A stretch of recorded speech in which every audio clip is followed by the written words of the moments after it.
Thank you for finding the time.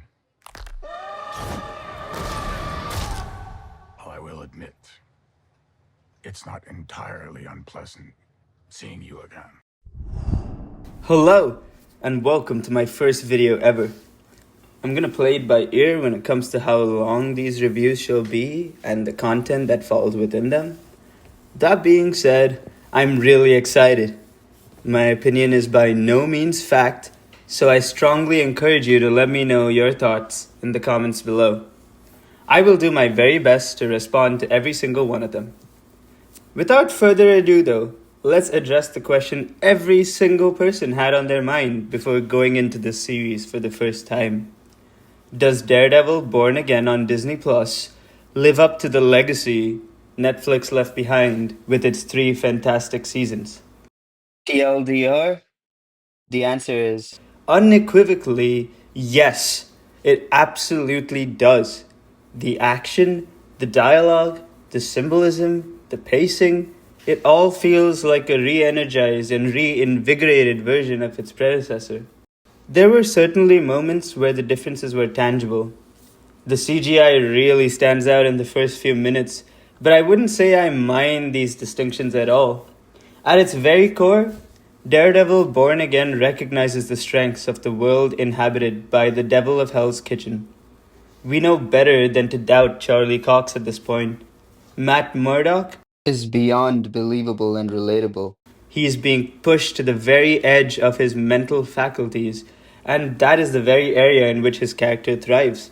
Every paradox, punch, and primal yell he makes is perfectly complemented by his supporting cast. Of course, Marvel presents the premier embodiment of a grounded criminal mastermind in Mayor Wilson Fisk, the kingpin of crime, and places him to contrast with Daredevil. However, there is so much more at stake here. New York City feels like its own character, alive and in pain. It really feels like Gotham City from the Dark Knight Batman trilogy. So I'm just going to give these episodes a rating right here, right now, before going into spoilers. To me, the first episode lands at a solid 9 and the second at an 8. Purely because the second episode is building up tension for the series going forward. That's really great. So I would definitely watch the show if you haven't. But now I gotta give you a spoiler warning. Please don't ruin this show for yourself.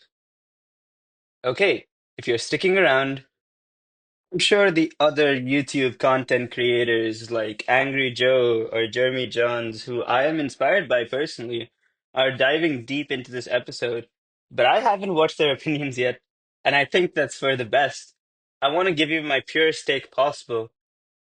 Daredevil, and literally any other Marvel or DC product, is supposed to be about superheroes.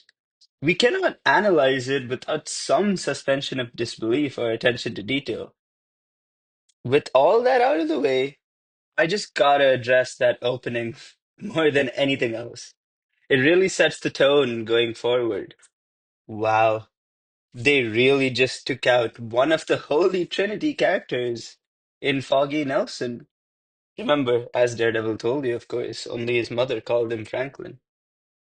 But they did that all while sending the other member of that Trinity packing in Karen Page. Within the very first few minutes of the show, Daredevil literally throws Bullseye off a roof, almost violating the strong moral code he has clearly held so dearly throughout, like the previous show, and yet it doesn't feel cheap. It's a bold decision that shows Marvel isn't pulling its punches, and Daredevil should thus feel compelled to do the same.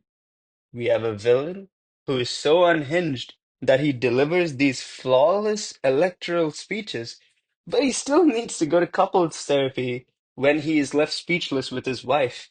That's the kind of stuff that we're up against. The chess match between these two is really the heart of the story, and I can't wait to see how it all hits the fan.